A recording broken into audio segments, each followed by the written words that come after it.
Yan, light camera action. Yan, nag-uusap kami ng anak ko. Kasi, kagabi, nung nanonood ako ng YouTube, bigla akong na panood yung movie ng asawa ko. Yung Cross sa Bawat Punglo.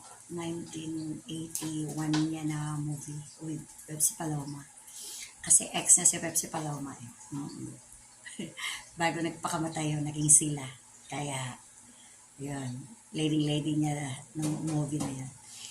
Ngayon, pinagsisend ko sa mga anak ko, yung movie ng daddy nila.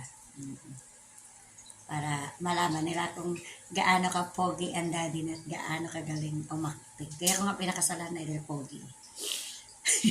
Ayoko sa pangit, syempre. Ayoko malahian ng pangit.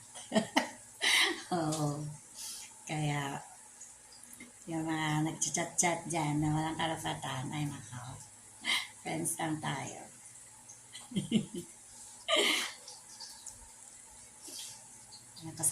Ako sa pangit. Taas ng standard ko sa itsura ng guy. Ay, nako. Gusto ko nga i-post yung movie niya eh. Bigla ko na-miss nung napanood yung movie niya ng 1981. Gwapo talaga ng asawa ko.